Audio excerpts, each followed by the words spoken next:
ইতিহাস ঐতিহ্যে ভরা আমাদের বাংলাদেশ। আর ইতিহাসের সাক্ষী হিসাবে এখনও কিন্তু দাঁড়িয়ে আছে 165 বছর পুরনো গোস্বামী দুর্গাপুর মাধ্যমিক বিদ্যালয়। এবং আমার পিছিয়ে যে বিল্ডিংটা দেখতে পাচ্ছেন সেটি কিন্তু 165 বছর ধরে পুরনো সেই বিল্ডিংটি। আজকে বিল্ডিংটি সকল কিছু ঘুরে দেখানোর চেষ্টা করব। এখানে ক্লাসরুমগুলো কেমন, ভিতরে বিল্ডিংগুলো কেমন, সব কিছু থাকবে কিন্তু আজকের ভিডিওতে। তাই কথা না বাড়িয়ে চলুন শুরু করা যাক আজকের ভিডিও।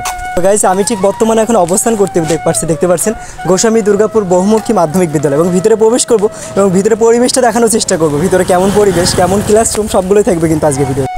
সো গাইস, মূলত আমি এখন ঠিক বর্তমান অবস্থান করছি গোস্বামী দুর্গাপুর বহুমুখী মাধ্যমিক বিদ্যালয়ের ঠিক মাঠ পর্যায়ে। এবং মাঠটা দেখতে পাচ্ছেন খুবই কিন্তু পরিষ্কার একটি মাঠ। এবং পেছনের যে বিল্ডিংগুলি দেখছেন এটা কিন্তু নবনির্মিত যে বিল্ডিংটি।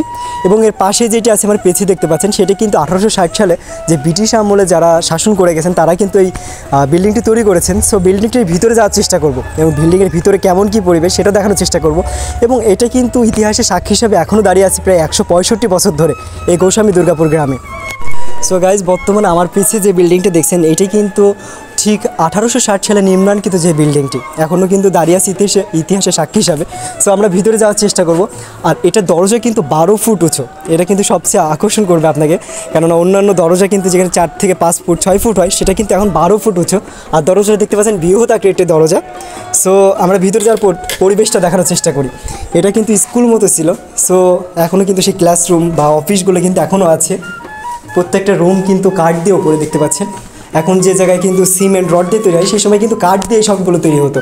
আর মূলত সেই সময় কিন্তু সিমেন্ট বালিশ ব্যবহার চলতো না। সেই সময় শুধু চুন, সুরকি বা বিভিন্ন ধরনের যে জিনিসগুলো আছে সেগুলোই। ভিতরে পরিবেশটা ঠিক এরকম। আর প্রত্যেকটা রুম কিন্তু আগে ব্যবহৃত হতো, এখন কিন্তু পরিত্যক্ত অবস্থায় আছে। এখন নতুন বিল্ডিং যেটা আছে সেটাই কিন্তু ব্যবহৃত হয়। অনেক স্টুডেন্ট যেমন বাংলাদেশের ইন্ডিয়ার যে কলকাতার প্রধান বিচারপতি রাধা বিনোদ পাল, তিনিও কিন্তু এই বিল্ডিংয়েই পড়ে গেছেন। সো বুঝতে পারছেন কতটা ইতিহাসের সাক্ষী হিসাবে এখনও ধরে রেখেছে এই দুর্গাপুরের গ্রামের মানুষ। মূলত আমি যেখানে দাঁড়িয়ে আছি সেটা দেখতে পাচ্ছেন, আমার যে প্রথমে ভিডিওতে দেখতে পেলেন যে গেটটি সেটা কিন্তু এখন বদ্ধ অবস্থায় আছে। সো আমরা দেখানোর চেষ্টা করতে গেলাম, কিন্তু বর্তমানে এইটাই কিন্তু সেই সময় ব্যবহার করা হতো। এটাই কিন্তু মেন গেট ছিল। আর সো চারিদিকেই কিন্তু অনেকগুলি কিন্তু যে ছোট ছোট রুম কোয়ালিটি বা সেই সময় যারা ক্লাস করতো সেগুলো কিন্তু এখনও আছে। আর দেখতে পাচ্ছেন এখানে কিন্তু অনেকগুলো দরজা বা জানালা এখনও অক্ষত আছে।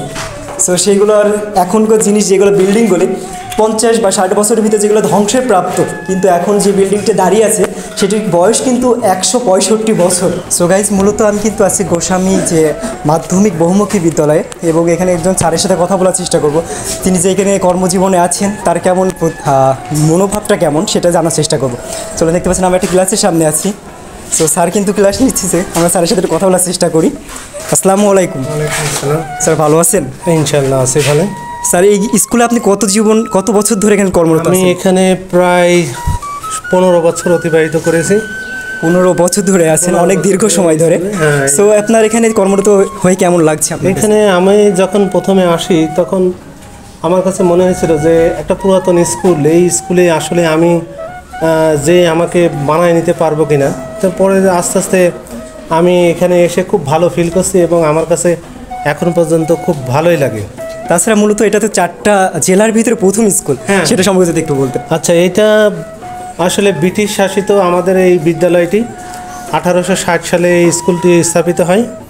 1860 সালে বাহাদুর রাধিকা প্রসন্ন মুখার্জি নামক এক ভদ্রলোক, উনি এই স্কুলের প্রতিষ্ঠাতা। উনি এই স্কুলটা এখানে প্রতিষ্ঠা করছিলেন। তার একটা ব্যক্তিত্ব ছিল অনেক। সেই ব্যক্তিত্বের কারণে আসলে এই প্রতিষ্ঠানটি গড়ে তুলেছেন। তো এখানে অনেক ইতিহাস আছে। এখানে আরেকটা প্রতিষ্ঠান হওয়ার কথা ছিল, যেটা আমরা এখন চুয়াডাঙ্গাতে দেখতে পাই, সেটা এখানে হওয়ার কথা ছিল। তো এই প্রতিষ্ঠানটা আসলে পুরাতন হিসাবে এখানে অনেক শিক্ষার্থী এই প্রতিষ্ঠান থেকে ভালো রেজাল্ট নিয়ে তারা এখন বাংলাদেশের সহ দেশের বিভিন্ন প্রান্তরে ভালো অবস্থানে আছে। তারা এই প্রতিষ্ঠানটিকে একটু দেখভাল করে, নজর দেয়। এই অবস্থায় প্রতিষ্ঠানটি। ধন্যবাদ। সো আমরা দেখানোর চেষ্টা করবো এবং বিদ্যালয়ের পরিবেশটা কেমন এবং ভিতরে বিল্ডিংগুলো দেখানোর চেষ্টা করব, যেটা কিনা 1860 সালের দিকে তৈরি। এবং আমার সামনে দেখতে পাচ্ছেন বিল্ডিংটি। সো দেখানোর চেষ্টা করি।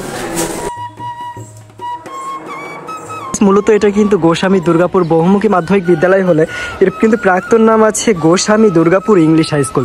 সো যখন এটা কিন্তু ব্রিটিশদের আমলে ছিল বা কুষ্টার অধীনে ছিল তখন কিন্তু এই নামটা ছিল। বর্তমানে কিন্তু এটা পরিবর্তন করা হয় গোস্বামী দুর্গাপুর বহুমুখী মাধ্যমিক বিদ্যালয়। মূলত এই বিদ্যালয়টি এসে আমার কিন্তু সবচেয়ে বেশি ভালো লেগেছে, এটা কিন্তু পুরো বিল্ডিংটি কিন্তু সিসি ক্যামেরা দ্বারা আত্মভুক্ত। সো এখানে যারা আসবেন অবশ্যই ভেবেচিন্তে আসবেন। আর আমার সবচেয়ে ভালো লাগছে যে এটা বিভিন্ন কলেজ বা বিভিন্ন হাই স্কুলে কিন্তু এটা দেখা যায় না। সো এই গোস্বামী দুর্গাপুর এসে কিন্তু আমি প্রত্যেকটা জায়গায় সিসি ক্যামেরা দেখতে পেলাম, প্রত্যেকটা মাঠ, প্রত্যেকটা বিল্ডিং, প্রত্যেকটা ক্লাসরুমে কিন্তু সিসি ক্যামেরা দ্বারা আত্মভুক্ত। তো এটি কিন্তু দ্বিতল একটি ভবন। সো আমরা এখন হচ্ছে নিচতলায়, কিন্তু উপরের তলায় কিন্তু এটা লক থাকার কারণে কিন্তু আপনাদের দেখাতে পারলাম না। সো আমরা নিচেই দেখানোর চেষ্টা করবো আর কী কী আছে দেখানোর মতো সেগুলি। আমি মূলত আছি অত্র স্কুলের প্রধান শিক্ষকের কাছে এবং এই স্কুল বিদ্যালয় সম্পর্কে একটু জানার চেষ্টা করব। আসসালামু আলাইকুম। ওয়ালাইকুম আসসালাম। ভালো আছো? জি আলহামদুলিল্লাহ, ভালো আছেন? হ্যাঁ, আল্লাহর রহমতে ভালো আছি। যাক, স্কুল সম্পর্কে তোমরা যে দুটো কথা আমাকে জিজ্ঞাসা করেছো, আমি যতটুকু জানি বলি। এই স্কুলটা হচ্ছে বৃহত্তর কুষ্টিয়ার মধ্যে বয়সের দিক থেকে দ্বিতীয়তম।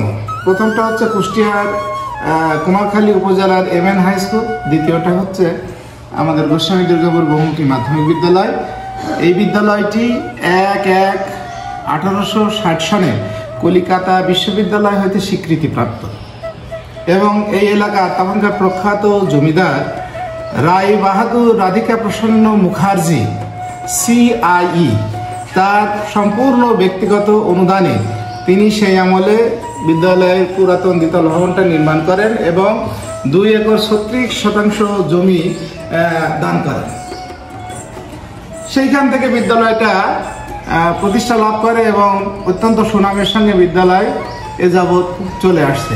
এই বিদ্যালয় একসময় PTI, যেটা মুন্সিগঞ্জে আছে, এটা 1949-50 সালের দিকে এটা এখানে অবস্থান করে এবং সেই সময় এই স্কুলটা 2-3 বছরের জন্য বন্ধ হয়ে যায়, যার ফলে আমাদের স্থায়ী স্বীকৃতি, সেই স্বীকৃতিটা কেটে গিয়েছে। এখন আমরা স্বীকৃতি নবায়ন করতে হয়।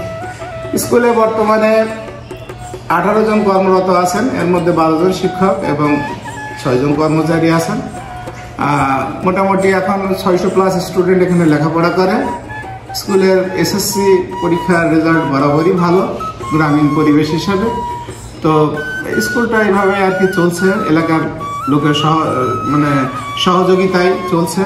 আমার পাশে আমার বর্তমান স্কুল ম্যানেজিং কমিটির সভাপতি জনাব মোল্লা জয়নুল আবেদিন এখন আছেন। প্রয়োজনে তার কাছ থেকে তোমরা কিছু তথ্য নিতে পারো। আপনি যে এই অত্র বিদ্যালয়ের যে সভাপতি হয়ে আপনার কেমন লাগছে যদি বলতেন? হ্যাঁ, খুব ভালো লাগছে। আমার গ্রামের প্রতিষ্ঠান, ঐতিহ্যবাহী প্রতিষ্ঠান। আমাদের এই বিদ্যালয়টি যখন 1860 সালে প্রতিষ্ঠিত হয় তখন ইংলিশ মিডিয়াম হাই স্কুল হিসেবে এখানে প্রতিষ্ঠিত হয়েছে। অত্র বিদ্যালয়ের শিক্ষার মান প্লাস আনুষঙ্গিক সকল কার্যক্রম যাতে উন্নয়ন হয় সেভাবে। সো গাইজ, এই পর্যন্ত ভিডিওটা দেখলেন, আশা করি ভিডিও আপনাদের ভালো লেগেছে। আর ভিডিওটি ভালো লাগলে অবশ্যই লাইক করবেন, কমেন্ট করবেন এবং বেশি বেশি শেয়ার করে সবাইকে দেখার সুযোগ করে দিবেন। আর আমার পেজে যদি নতুন হয়ে থাকেন, পেজটি সবাই ফলো করে সাথে থাকবেন। দেখা হবে নতুন কোনো ভিডিও নিয়ে। সে পর্যন্ত সবাই ভালো থাকবেন, সুস্থ থাকবেন। সবাইকে আল্লাহ হাফেজ।